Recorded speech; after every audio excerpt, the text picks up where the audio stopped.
आप यूपीटीटी दोस्तों, यूपीटीटी के इस मिशन को फिर से शुरू कर रहे हैं।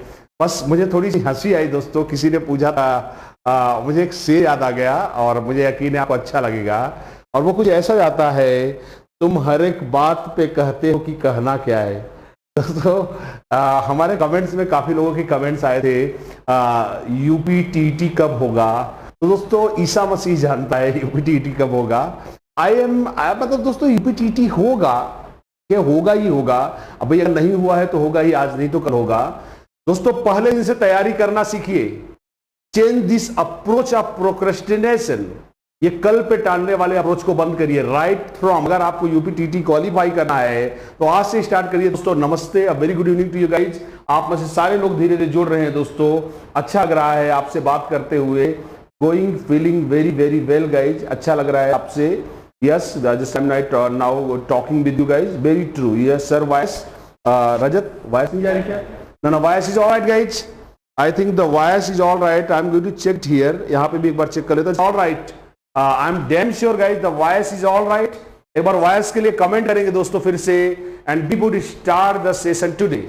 दोस्तों आज हम इस सेशन को शुरू करेंगे, एक शॉर्ट इंट्रोडक्शन लेंगे and coming lectures are going to be very dazzling, बहुत ही दमदार और बहुत ही चमकदार लेक्चर आएंगे दोस्तों। और आइए शुरुआत करते हैं दोस्तों। यस बिल्कुल, thank you Rahul, thank you RP sir, आप महान हो। नहीं दोस्तों, मैं महान कुछ नहीं हूँ, मुझे यहाँ तक आपने ही पहुँचाया दोस्तों। अभी केवीएस की क्लास ले रहा था, शायद आप में से कुछ लोग केवीएस में लाए थे दोस्तों। एक टीचर को यहाँ तक पहुँचाने में उसके स्टूडेंट्स के लिए हाथ जोड़कर आपको नमस्ते करता हूँ दोस्तों, वंदना करता हूँ। मैं आरपी मिश्रा एक बहुत छोटा सा इंसान हूँ दोस्तों, बहुत एक छोटे से बहुत एक गरीब परिवार से आता हूँ। मुझे शहर की गुमनाम गलियों से इस उजाले तक आपने पहुंचाया है and I thank Chandra institute में वागेश पांडे सर को थैंक्स कहता हूँ मुझे यहाँ तक पहुंचाने के लिए दोस्तों। आइए शुरुआत करते हैं आज से दोस्तों यूपीटीटी की इस धुआंधार यात्रा को। एंड टुडे एक short lecture on the history of psychology. आज दोस्तों हम पढ़ेंगे मनोविज्ञान का इतिहास, the history of psychology. Yes correct, बिल्कुल कोशिश कर रहे हैं सर रेगुलर सेशन रखना, बिल्कुल कोशिश करेंगे बेटा।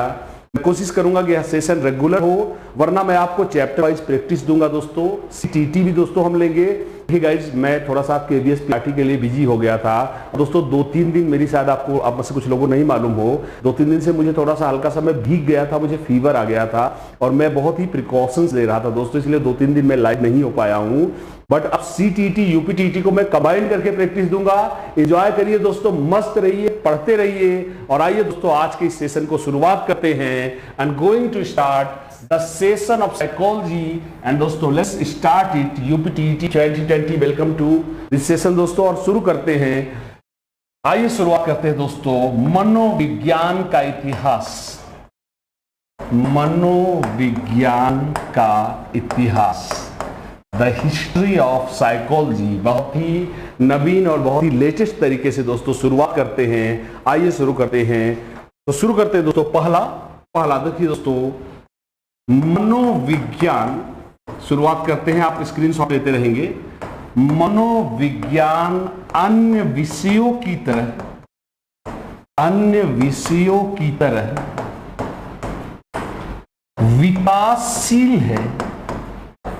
विकासशील है। प्राचीन यूनान से इस विषय ने एक लंबी यात्रा तय की है और समय समय पर इसके अध्ययन का फोकस बदलता रहा है। कभी इसे मन का तो कभी आत्मा का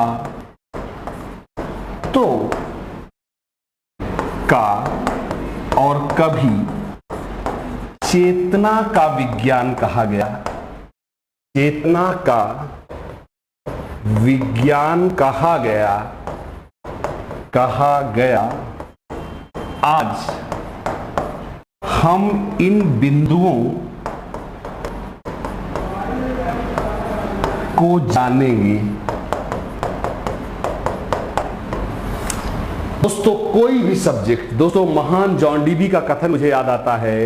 I remember the great statement of great John Dewey. दोस्तों मैं जॉन डीवी के स्टेटमेंट को याद करता हूं। दोस्तों व्हाट जॉन डीवी सेज, दोस्तों जॉन डीवी ने कहा है शिक्षा एक सामाजिक प्रक्रिया है और इसलिए उन्होंने प्रगतिशील शिक्षा की अवधारणा दी। दोस्तों जॉन डीवी ने कहा कि शिक्षा फिक्स नहीं हो सकती। 1940 की शिक्षा 2020 में लागू नहीं होगी। आप 2020 के समाज की तरह इंडस्ट्री की मांग के अनुसार, जरूरत के अनुसार, जीवन की चुनौतियों के अनुसार इसे बदलना होगा। And the same thing is true with psychology as well. यही चीज दोस्तों साइकोलॉजी के भी साथ सत्य है। मनोविज्ञान अन्य विषयों की तरह विकासशील है। प्राचीन यूनान से इस विषय ने एक लंबी यात्रा तय की है और समय समय पर इसके अध्ययन का फोकस क्या होता रहा है, बदलता रहा है और इसे कभी मन का, तो कभी आत्मा का, तो कभी चेतना का विज्ञान कहा गया। आज हम इन बिंदुओं के बारे में जानेंगे। दोस्तों अगर आपकी इच्छा है तो आप एक स्क्रीनशॉट ले सकते हैं and once you are over the screenshot, तो दोस्तों मैं आगे जाना चाहूंगा। आइए दोस्तों शुरुआत करते हैं। Yes, thank you guys, very good evening दोस्तों, सभी को गुड इवनिंग कहता हूं दोस्तों। यस, हाँ आप भर सकते हो। दोस्तों डीएलएड के प्रमोशन के लिए मैं काम कर रहा हूं, लगातार मैं एक्टिव हूं कि डीएलएड को, अगर बीएड को, देखिए दोस्तों मैं कोई पक्षपात नहीं कर रहा हूं, मैं कोशिश कर रहा हूं दोस्तों। मैंने ट्विटर पे भी कई कमेंट्स किए कि अगर बीएड को प्रमोट किया गया है तो यार वैसे ही शिक्षण के सत्र लेट होते रहते हैं। एक बार आपको एग्जाम लेट हुआ फिर आपका 1 साल 2 साल के बराबर हो जाएगा। तो मैं दोस्तों कोशिश कर रहा हूं डीएलएड बीटीसी वालों को प्रमोट करने के लिए ट्विटर पे भी दोस्तों बहुत जोर शोर से लगा हुआ हूं। मैं दोस्तों फाइनली चाहता हूं कि आपको भी प्रमोट किया जाए। इसलिए नहीं कि आपको इससे कोई फायदा है या बीएड वालों के लिए नहीं कह रहा हूं, क्योंकि दोस्तों इससे आपका समय बचेगा और आपका सेशन सही समय पर खत्म होगा, वरना यह सेशन लेट होता चला जाएगा, कुछ वैकेंसी आके निकल जाएंगी। चलिए दोस्तों वी टॉक अबाउट दैट। आइए शुरू करते हैं दोस्तों। मेरा किसी का पक्षपात नहीं दोस्तों, आप अच्छी तरह से जानते हैं मैं कोई पक्षपाती व्यक्ति नहीं हूं, मेरे लिए आप सारे लोग समान है दोस्तों। लेट्स गो, शुरू करते हैं। आइए दोस्तों लेते हैं पहले शब्द। आइए दोस्तों शब्द, मनोविज्ञान शब्द, मनोविज्ञान शब्द का अंग्रेजी शब्द साइकोलॉजी, लैटिन भाषा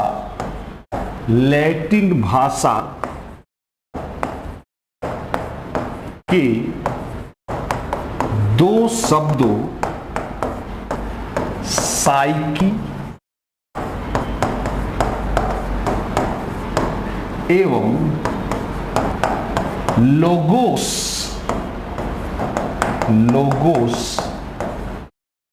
से बना है, जिसका अर्थ है आत्मा या मस्तिष्क का विज्ञान,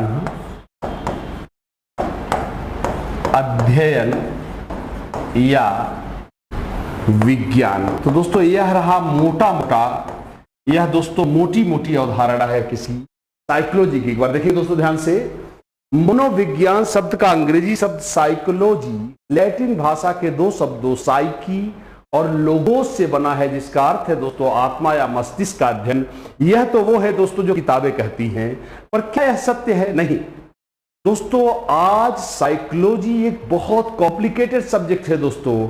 आज साइकोलॉजी में वर्चुअल रियलिटी, मतलब दोस्तों अगर कहीं ना कहीं आप देखिए तो आज जो आप कंप्यूटर में आर्टिफिशियल इंटेलिजेंस पढ़ रहे हो दोस्तों, आपने जरूर सुना होगा, कंप्यूटर के छात्र जानते होंगे, कृत्रिम बुद्धि का जो कॉन्सेप्ट है, कहीं ना कहीं यह मनोविज्ञान में मस्तिष्क के कॉन्सेप्ट से ही तो लिया गया है।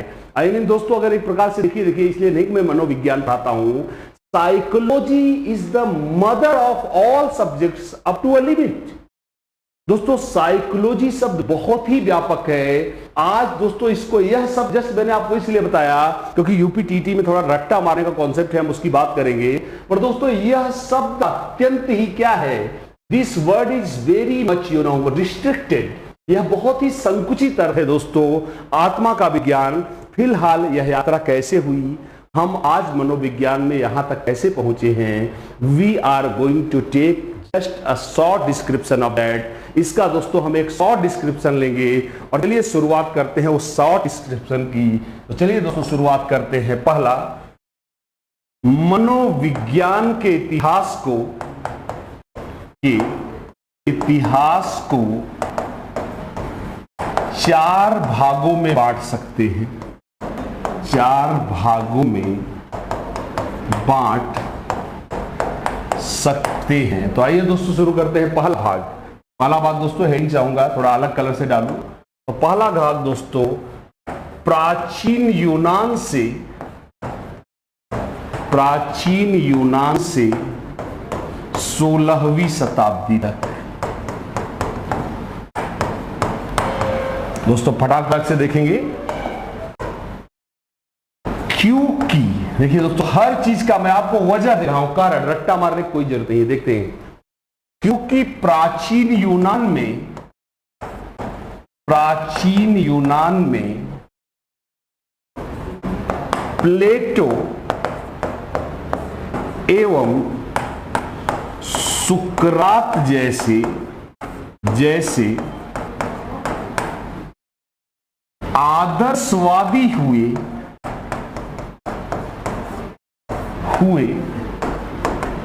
जिन्होंने भौतिक जगत को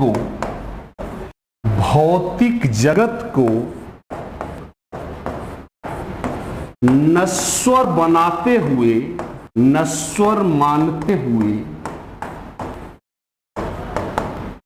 आत्मा की शुद्धता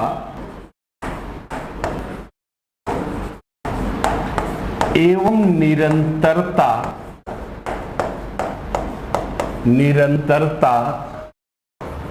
पर जोर दिया तथा, ध्यान से देखेंगे दोस्तों, तथा इससे परमात्मा में मिलाने को मोक्ष करार दिया, मोक्ष बताया। इसलिए प्राचीन यूनान में यह विषय आत्मा का विज्ञान बना। यह धारणा 16वीं शताब्दी तक चलती रही,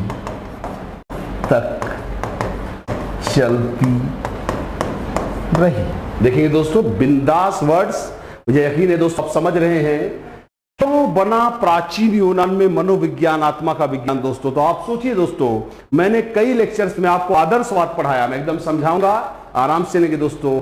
आदर्शवादियों का बड़ा लफड़ा है दोस्तों, बहुत ही लफड़ा है। यह क्या है? आप बोलोगे साहब यह तो मोबाइल है। वो कहेगा नहीं यह मोबाइल नहीं है, फिर आप पागल हो जाओगे, बाबू जब यह मोबाइल नहीं है तो क्या है? तो प्लेटो बोलेगा यह मोबाइल की छाया है। आप तो पगला ही जाओगे, आप कहोगे भैया ये छाया है तो असली मोबाइल कहाँ है? तो कहेगा साहब असली मोबाइल तो ईश्वर के पास है। मतलब मुझे हंसी आ गई दोस्तों, मतलब असली मोबाइल पाने के लिए आपको मरना तो जरूर पड़ेगा। तो दोस्तों ऐसा मोबाइल तो हमें नहीं चाहिए, इसलिए दोस्तों मैं आदर्शवाद को ढोंगवाद कहता हूं। पर अभी हमारा यह विषय ध्यान से सुनेंगे। प्राचीन, क्योंकि प्राचीन यूनान में प्लेटो एवं सुकरात जैसे आदर्शवादी थे दोस्तों। आदर्शवादी क्या कहते हैं दोस्तों?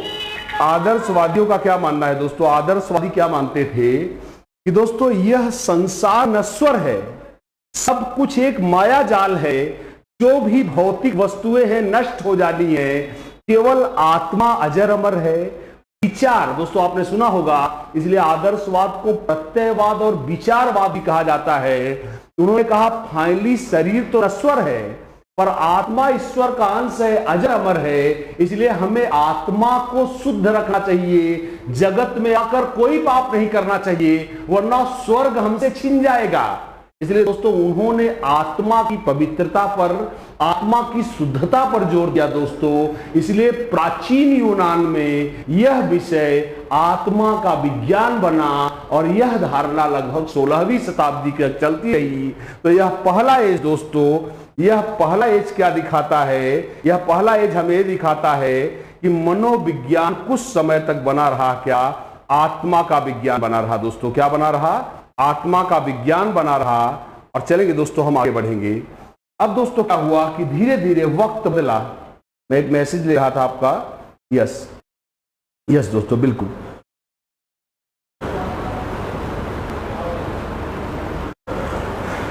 बिल्कुल बढ़िया, जरूर अवनीश जी आपका मैंने मैसेज पढ़ा। बिल्कुल डेट कब पढ़ने वाली नहीं पता है पर पढ़ते रहिए प्लीज। हाँ, पढ़ते रहिए, नॉलेज कहीं से मिल रहा है उसे प्लीज लपेट लीजिए दोस्तों। आइए आगे चलते हैं। तो 16वीं शताब्दी तक यह धारणा दोस्तों चलती रही, क्या?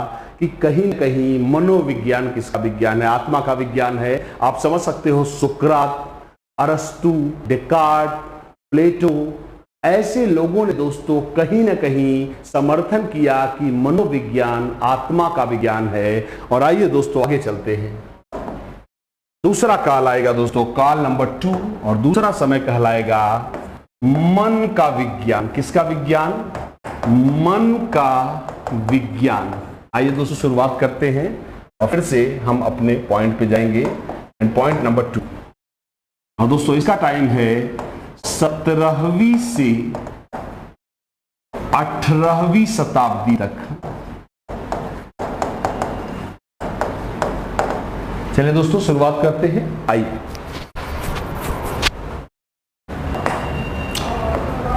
17वीं शताब्दी के शुरुआत में इटली के पंपोनोजी ने मनोविज्ञान को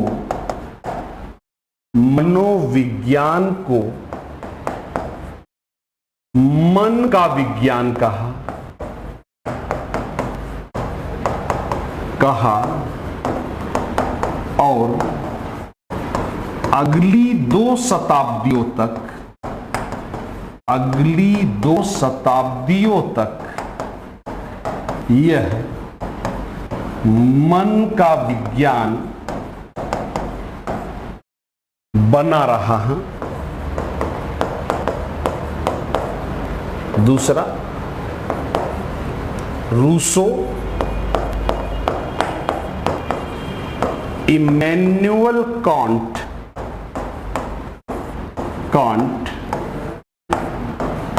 तथा लॉक, जॉन लॉक आपने सुना होगा, आदि इस विचारधारा के प्रमुख समर्थक हैं।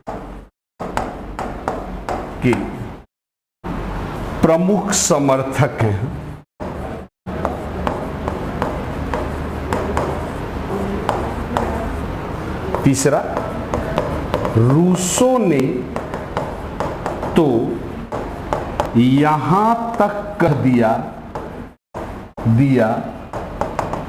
क्या सच्ची शिक्षा वह है जो व्यक्ति के अंदर से प्रस्फुटित हो, अंकुरित हो। यह रहा दोस्तों। आइए देखते हैं फटाक से। मुझे यकीन है दोस्तों आपको मजा आएगा। एक बार जल्दी से स्क्रीनशॉट ले ले, मैं शुरू करता हूं। तो दोस्तों यह कई बार पूछा जा चुका है, किसने पहली बार मनोविज्ञान को आत्मा के बजाय मन का विज्ञान कहा? दोस्तों मैं आपको सिद्ध करके दिखाता हूं।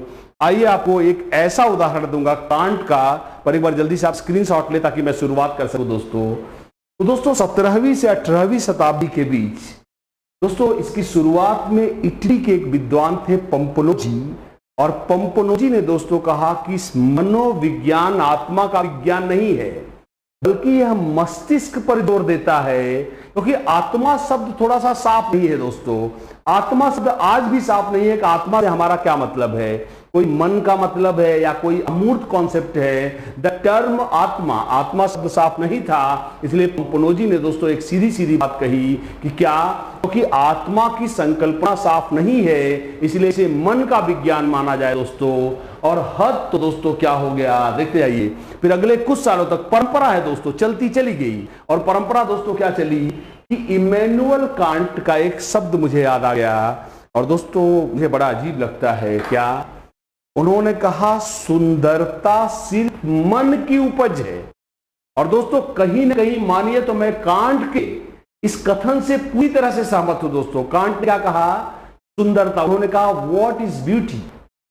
उन्होंने कहा दोस्तों ब्यूटी कुछ नहीं है, बाहर की चीजों में कोई ब्यूटी नहीं है, पर हमारा यह मन है, हमारा मस्तिष्क है। क्योंकि दोस्तों आपने कई बार देखा होगा, एक ही वस्तु एक व्यक्ति को सुंदर लगती है, दूसरे व्यक्ति को भद्दी लगती है। मैं दोस्तों कांट से बहुत प्रभावित हूं। जर्मन फिलोसोफर, जर्मन दार्शनिक इमैनुअल कांट ने कहा ब्यूटी सिर्फ मन की उपज है। किसी का बदसूरत या खूबसूरत होना कहीं ना कहीं हमारे मन द्वारा प्रेम किया जाता है। मैं एक उदाहरण दे सकता हूं दोस्तों। कई बार आपने देखा होगा कोई पेंटिंग, जरा सोचिए दोस्तों, मेरे जैसे मोटे दिमाग का आदमी अगर पिकासो की पेंटिंग देख ले, भैया मैंने मोनालिसा 1000 बार देखा। I watch the painting of Mona Lisa, the great painter Leonardo da Vinci. मैंने 1000 बार से ज्यादा देखा दोस्तों। मुझे मोनालिसा में कुछ भी खूबसूरत नहीं लगा, and I didn't find any meaning in that painting. मुझे कुछ भी समझ में नहीं आया। और दोस्तों बाकी लोग तो कहते हैं यह बहुत खूबसूरत पेंटिंग है। दोस्तों मुझे मोनालिसा एक बहुत बिखरी हुई पेंटिंग नजर आती है। ध्यान से अगर आप देखें तो उसमें ऐसा लग रहा है कि एक पार्ट को बड़ी गहराई से कनेक्ट किया गया है, कुछ दर्द छुपा है, कुछ बयां कर रही है वो पेंटिंग। दोस्तों मैं यहां तक पहुंच गया। दोस्तों आपने क्या देखा, पर कुछ लोगों का, और यह दोस्तों सबसे अजीब बात क्या है कि रूसो ने क्या कहा कि सच्ची शिक्षा वह है जो व्यक्ति के अंदर से प्रस्फुटित हो। कौन सा अंदर साइकोलॉजी की क्लास चलती है, कौन सा अंदर कॉन्वेंट स्कूल है, कौन सा डीपीएस स्कूल है।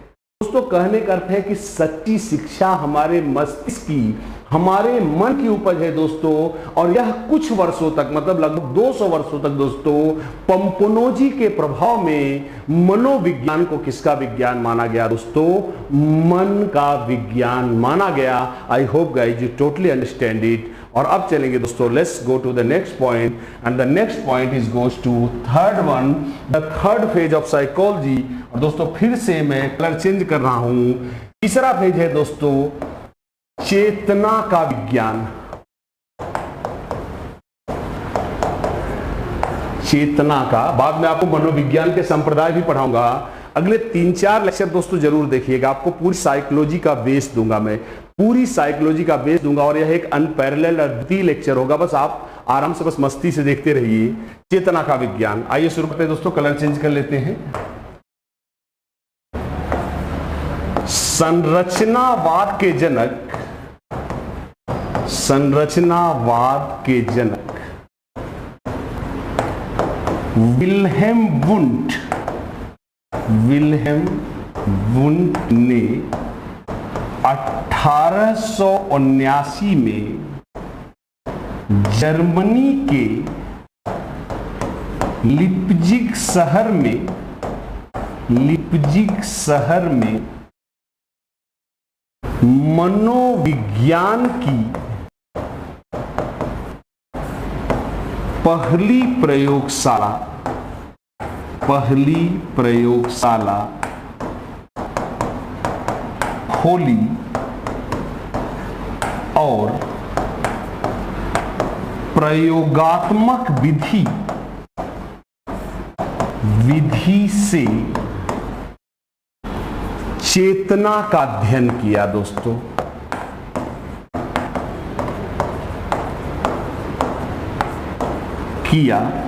अध्ययन किया और चेतना की एक संरचना बताई, एक संरचना बताई। बाद में मैं बहुत डिटेल में समझाऊंगा, एक बार सुनेंगे। वहीं दूसरी ओर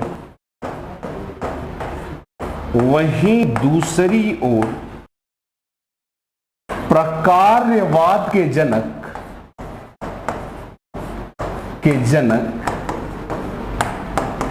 विलियम जेम्स ने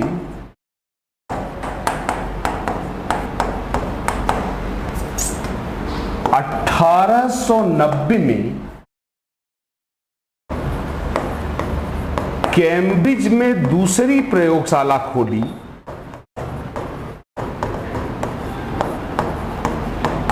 मनोविज्ञान की प्रयोगशाला खोली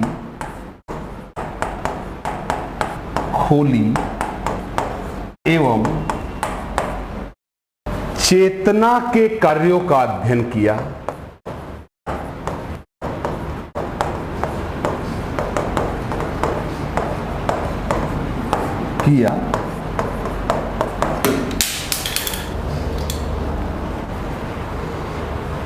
तीसरा, जेम्स की प्रसिद्ध पुस्तक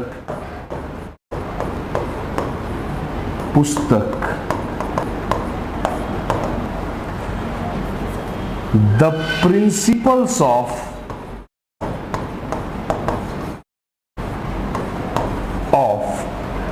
साइकोलॉजी ने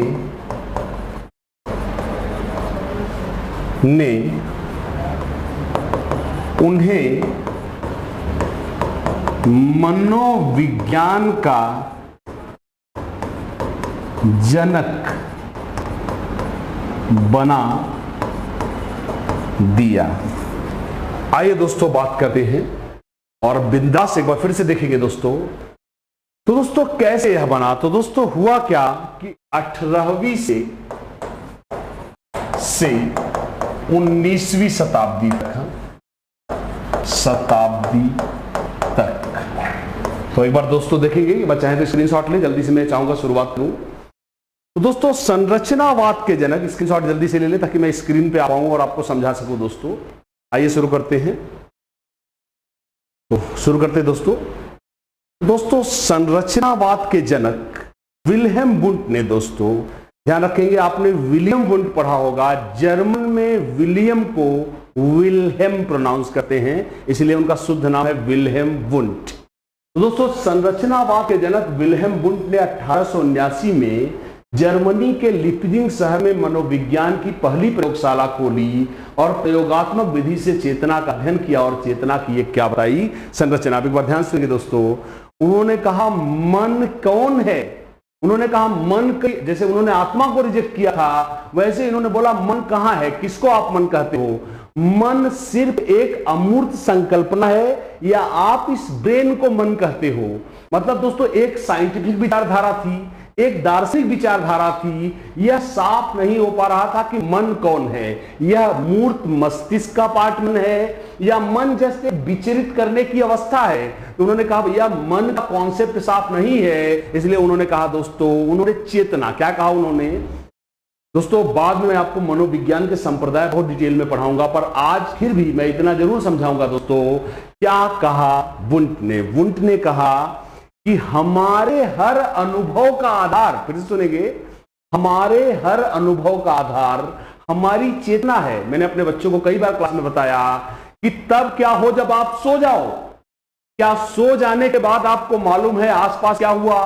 कोई नहीं जानता दोस्तों। सो जाने के बाद हमें कुछ भी नहीं पता है कि हमारे आसपास क्या हुआ है। तो दोस्तों उन्होंने क्या कहा भैया कि हमारे हर अनुभव का आधार हमारी चेतना है, क्योंकि चेतना से ही इंद्रियां हमें मैसेज भेजती हैं और चेतना से ही हम पूरी बाहरी दुनिया की समझ बनाते हैं। इसलिए उन्होंने कहा चेतना को ही मनोविज्ञान के अध्ययन का फोकस माना चाहिए। और उन्होंने कहा चेतना की एक संरचना है, इसके 3 अंग हैं। संवेदना, देखिए एक बार मैं चाहूंगा, एक बार आपको दिखाऊंगा, चलिए मैं आगे आपको दिखाऊंगा संरचनावाद। क्योंकि उन्होंने कहा चेतना की एक संरचना है, इसलिए उनका सिद्धांत दोस्तों क्या कहलाया? संरचनावाद कहलाया। मतलब उन्होंने चेतना के अध्ययन पर जोर दिया। और उसके बाद दोस्तों एक और बंदा आता है जिसका नाम होता है विलियम जेम्स। तो दूसरी ओर दोस्तों प्रकारवाद के जनक, फंक्शनलिज्म बोलते हैं इसे, प्रकारवाद के जनक विलियम जेम्स आते हैं, जो 1890 में दोस्तों पहली प्रयोगशाला किसने खोली? 1879 में विलियम वुंट ने। 1890 में मनोविज्ञान की दूसरी प्रयोगशाला कैम्ब्रिज में, कैम्ब्रिज यूनिवर्सिटी के आसपास खोली किसने? विलियम जेम्स ने। बस एक अंतर था दोस्तों, सिर्फ एक अंतर था। जेम्स ने थोड़ा फटकार लगाई वुंट के सिद्धांत को। उन्होंने क्या कहा कि भैया जब चेतना दिखती ही नहीं तो तू चेतना का अध्ययन क्यों कर रहा है? उन्होंने कहा यह जरूरी नहीं है कि चेतना के कितने अंग हैं। भाई चलो यह मोबाइल है, इसका कवर है, इसमें कैमरा है, सब तो दिखता है। उन्होंने कहा चेतना के अंग क्यों बता रहा है जब चेतना हमको दिखाई ही नहीं पड़ती। इसलिए दोस्तों उन्होंने सिंपली एक बड़ी मजेदार बात कही। क्या? उन्होंने कहा कि आइए चेतना क्या है इस पर विचार न करते हुए हम ये जानते हैं कि चेतना कैसे कार्य करती है। इसलिए दोस्तों अगर मैं हमेशा अपने बच्चों को पढ़ाता हूं कि दोस्तों प्रकार्यवाद, देखिए प्रकार्यवाद, यहां थे हम लोग, प्रकार्यवाद का अगर हम प्रकार दे दोस्तों तो आप खुद देख सकते हैं क्या बचा। यहां सिर्फ कार्यवाद बचा है। देख लीजिए हर चीज की एक ट्रिक होती है, बिना लॉजिक के कोई नाम नहीं होता दोस्तों। मैं इस लेक्चर में आपको देखिए दोस्तों कोई पढ़ाने नहीं आया हूं, मैं सिर्फ आपको आज एक रुचि जागृत करना चाहता हूं कि अगर कोई चीज आई है, कोई जरूरी नहीं, हाँ डेट्स इत्यादि आपको रटना करना सकता है दोस्तों, पर इवन डेफिनेशन की भी अपनी लॉजिक होती है। क्या कह रहा है? कार्यवाद। उन्होंने कहा भैया चेतना दिखती नहीं, चेतना के अंग मुझे मत बताओ, चलिए अध्ययन करते हैं कि चेतना कैसे कार्य करती है दोस्तों। इसलिए दोस्तों यह सिद्धांत क्या कहलाया? प्रकार्यवाद। और आइए दोस्तों कैम्ब्रिज में दूसरी मनोविज्ञान शाला खोली। जेम्स की दोस्तों प्रसिद्ध पुस्तक, बार बार पूछा है दोस्तों एक क्वेश्चन, कई बार पूछा है, who is the writer of principles of psychology. दोस्तों इसे मनोविज्ञान की पहली आधुनिक ऑथेंटिक बुक माना जाता है। इसलिए दोस्तों मनोविज्ञान का जनक भी किसे माना गया? विलियम जेम्स को दोस्तों। और भी भाई कई कारण हैं। जब विचारक में आपको जब मनोविज्ञान के संप्रदाय पढ़ाऊंगा तो वहां एक एक विचारक को मैं आपको फ्रायड समेत कई लोगों के पास ले जाऊंगा। इसलिए दोस्तों मनोविज्ञान का जनक किसे माना गया है? विलियम जेम्स को। ध्यान से सुने दोस्तों, कंफ्यूज ना हो, मनोविज्ञान का सिर्फ एक ही जनक है दोस्तों, और वह है कौन? वह है सिर्फ और सिर्फ विलियम जेम्स। इसमें प्लीज कंफ्यूज ना हो। अगर ऑप्शन में जेम्स नहीं है तो आप अरस्तू के बारे में सोच सकते हैं। तो फिर से सुनेंगे मेरी बात। देखिए दोस्तों यूपीटीटी है, रट्टा मारने पे जोर देता है, इसलिए मैं आपको प्लान भी देता हूं। अगर आपके ऑप्शन में नहीं है जेम्स तो यू कैन गो फॉर अरस्तू, बट इफ अरस्तु भी प्रेजेंट है, जेम्स प्रेजेंट है दोस्तों, तो दोस्तों हम मनोविज्ञान का जनक जेम्स को मानते हैं। क्योंकि 90% लोग, देखिए दोस्तों मुझे याद नहीं आ रहा है, सिर्फ एक ऐसा मनोवैज्ञानिक है, थोड़ा मेरे दिमाग से उसका नाम उतर गया है, सिर्फ एक ऐसा मनोवैज्ञानिक है दोस्तों जिसने मनोविज्ञान का जनक अरस्तु को माना है। बाकी most of the critics of psychology think that William James is the father of psychology. क्यों, कैसे, मैं अगले एक लेक्चर में दोस्तों जरूर बताऊंगा। और आइए दोस्तों आगे बढ़ते हैं। तो चेतना दोस्तों फिर से कहानी वही रही, आइए शुरू करते हैं। और लास्ट में दोस्तों व्यवहार का विज्ञान, लास्ट और चौथा चरण, the fourth step goes to व्यवहार का विज्ञान है। द लास्ट एंड आधुनिक टाइम दोस्तों व्यवहार का विज्ञान है का विज्ञान 19वीं शताब्दी से, माफ करें, 20वीं शताब्दी से अब तक। और दोस्तों पूरा एक बार बहुत अच्छे समझाऊंगा, देखेंगे। पहला 1913 में जेबी वॉटसन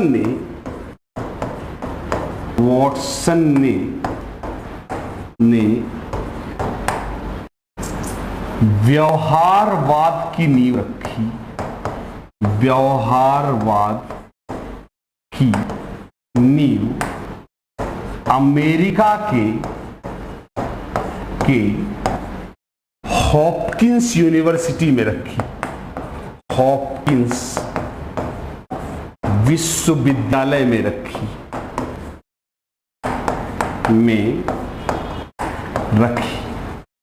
दूसरा, उन्होंने कहा कि जब चेतना दिखाई ही नहीं देती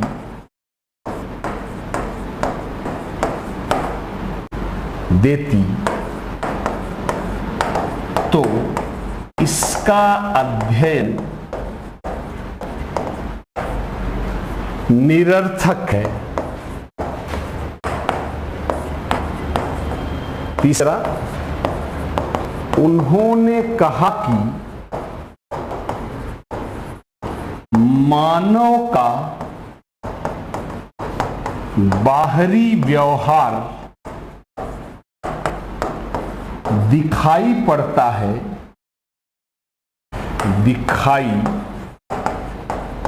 है, इसलिए अब मनोविज्ञान में मानव के बाहरी व्यवहार का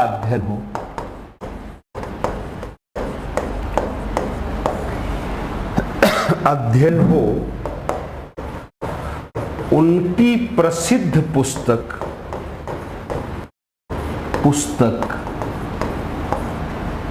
द बिहेवियरिज्म है।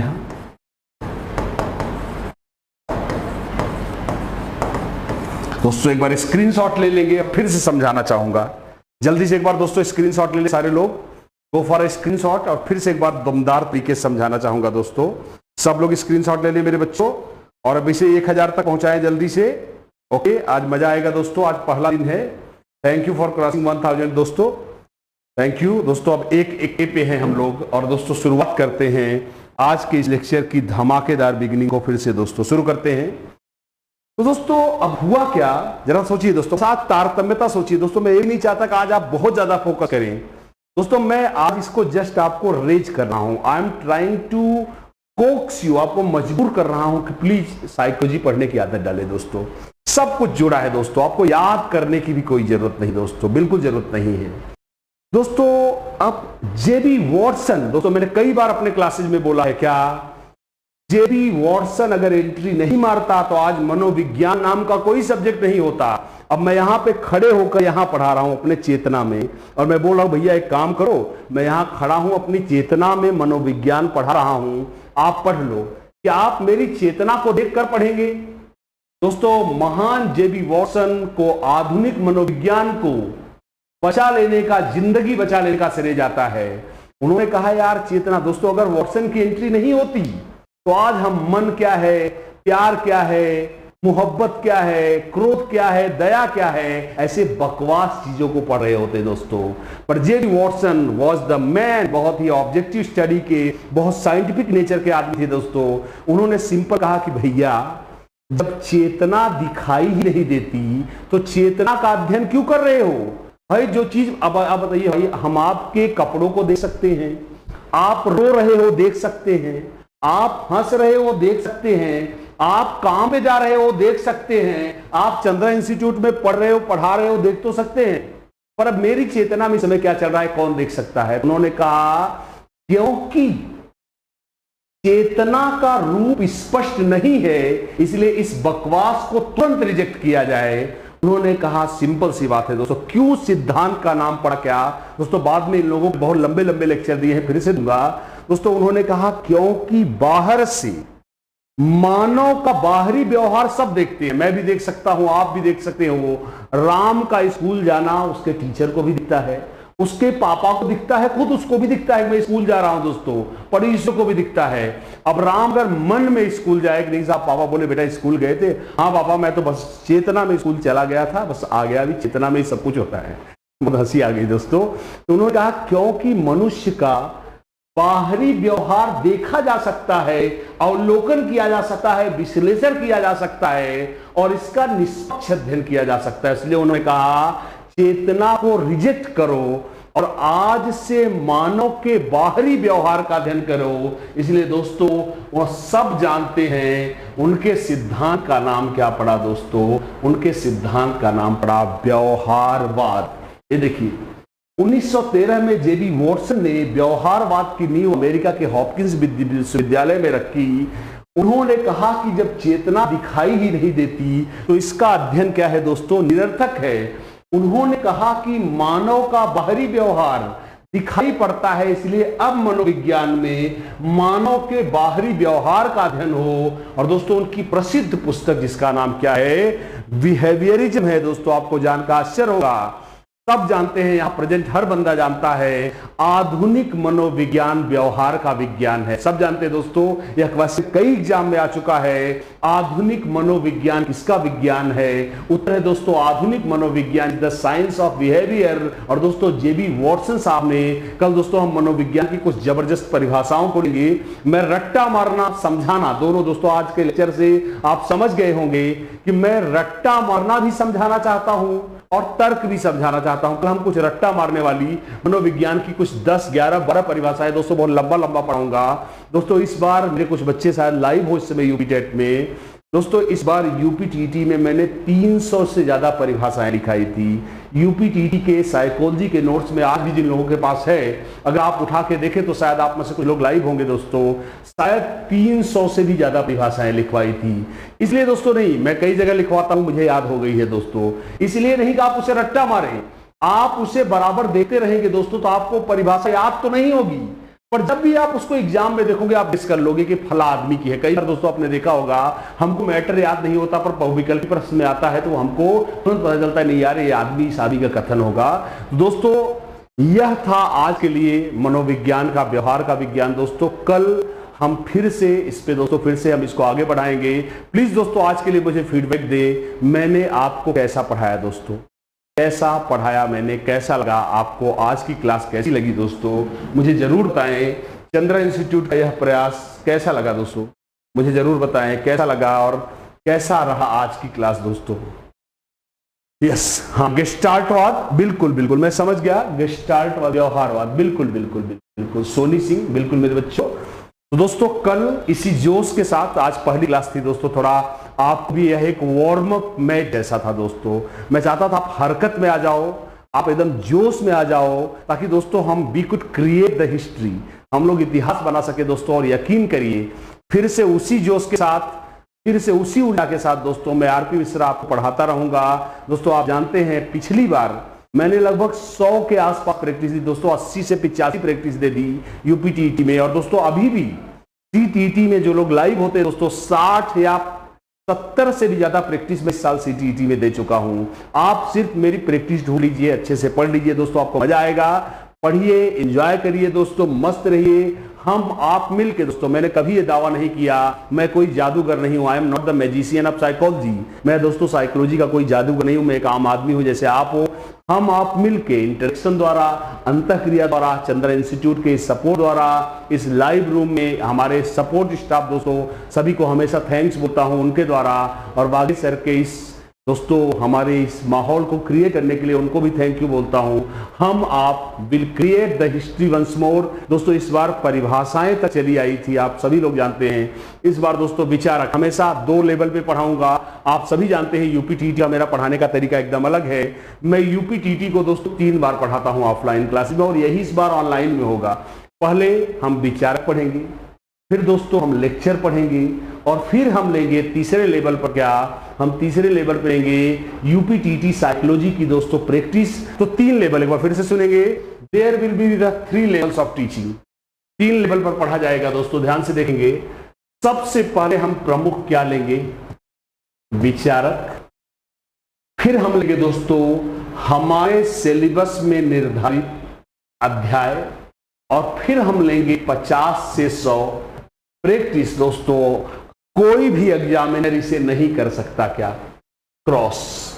दोस्तों बिंदास आप रहे, मस्त रहे, अच्छे से पढ़े दोस्तों। और इसी के साथ दोस्तों आज के लिए मैं आरपी मिश्रा अपना फीडबैक दोस्तों आज के लेक्चर के लिए जरूर फीडबैक दे दोस्तों। और साथ साथ मैं चाहूंगा दोस्तों यह लेक्चर पूरी तरह से आप एक जगह और भी देख सकते हैं दोस्तों। मैं आपको एक चीज और सब्सक्राइब करने के लिए कहूंगा दोस्तों। एक दोस्तों रजत जी आपके एंटरटेनिंग और दोस्तों नॉलेज से भरे वीडियोस के दोस्तों हमारे सपोर्ट स्टाफ, यह खूबसूरत क्लास दोस्तों जो आप देख पाते हैं, यह दोस्तों आपको हम रजत जी की मदद से दिखाते हैं दोस्तों। और रजत जी का एक चैनल, यूट्यूब चैनल है दोस्तों, रजत फॉर यू। इसमें दोस्तों मेरे पवन सर के, आशीष सर के बहुत सारे वीडियोज हैं दोस्तों। आप इसको डायरेक्ट आप यूट्यूब पर जाकर दोस्तों सब्सक्राइब कर सकते हैं। आपको सीधा चैनल पे जाके क्या करना है, सब्सक्राइब करना है दोस्तों। आपको बहुत सारे witty, even entertaining, jokes, dance, बहुत सारी चीजें मिलती रहती है दोस्तों। Subscribe this channel of Rajat for you. दोस्तों आपको कुछ नहीं करना है, you write down on that write down on the YouTube Rajat for you, and after that you have to click, and just after that you have to subscribe and on the bell icon। आपको bell icon को on करना है ताकि रजत जी जो भी Chandra institute के video या entertaining jokes very easily, yes yes, अगर आपके परिवार में कोई हो, मैं आपको ये बात बताना भूल गया, 9th, 10th, 11th और 12th क्लासेस की जो सब्जेक्ट्स होती हैं दोस्तों, मैथ्स, इंग्लिश और आपका बायोलॉजी, ये सारे कॉम्बिनेशन भी चलाते हैं रजत जी। मुझे ये बात दिमाग से just it went out of just my mind. तो दोस्तों आप ये चीजें भी, आप जैसे कोई परिचित है, कोई इस तरह से देखता है दोस्तों, तो please subscribe this channel and you can watch the regular videos. अभी आपको दोस्तों फ्री ऑफ कॉस्ट वीडियो रजत जी दे रहे हैं। आपको धुआंधार इंग्लिश की क्लासेस दोस्तों हमारे कुछ चंद्रा इंस्टीट्यूट के भी कुछ टीचर अगर आपको वहां दिखे तो यह चौंकने की कोई बात नहीं दोस्तों, क्योंकि लगातार रजत जी के साथ हम अपने वीडियोज और अनुभव शेयर करते रहे हैं। तो प्लीज दोस्तों once again I would recommend just please subscribe the Rajat for you.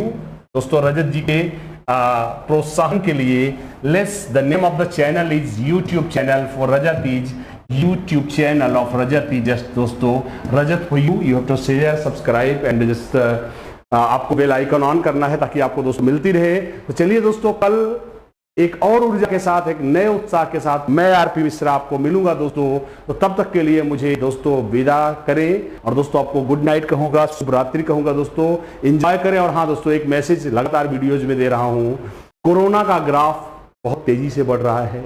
मैं चंद्रा इंस्टीट्यूट आदरणीय वागेश पांडे सर की तरफ से और चंद्रा इंस्टीट्यूट की पूरी टीम की तरफ से मैं चाहूंगा कि आप सुरक्षित रहें, सेफ रहें दोस्तों। कल अब तक का सबसे हाईएस्ट रिकॉर्ड आया है, कल कोरोना के 45,000 केसेज आए हैं। ये दोस्तों मुझे नहीं पता है यह बीमारी कैसे क्या है, बट इतना मुझे पता है it may be quite dangerous. यह खतरनाक हो सकती है, बचिए, सेफ रहिए दोस्तों, तफरी मत करिए। मैं सीधा सीधा बोलना चाहूंगा, अगर कोई जरूरी काम नहीं है तो don't go out of your home. फालतू दोस्तों हम आपके लिए खुद आप नहीं जानते दोस्तों, करना नहीं चाहिए। पर इस इंस्टीट्यूट के टीचर्स को मैं सैल्यूट करूंगा एक बार, और आपको भी कहूंगा एक बार, just salute the team of Chandra institute जो रोज रिस्क लेकर दोस्तों कई लोगों को बचाते हुए इस लाइव रूम तक आते हैं। और आपको लाइव रूम को I am going to name all the teachers, Ashish sir, Umesh sir, Ram sir, Akhilesh sir, Vijay Vikram sir, और दोस्तों Shiv sir, Atul sir, Shikha ma'am, और दोस्तों near about all the teachers of Chandra institute दोस्तों, सभी लोग रिस्क लेकर आपको पढ़ाने आते हैं। तो चलिए इन टीचर्स के लिए एक बार थैंक्स जरूर लिखिएगा। कल एक नए लेक्चर के साथ मैं एक बार फिर से मिलूंगा।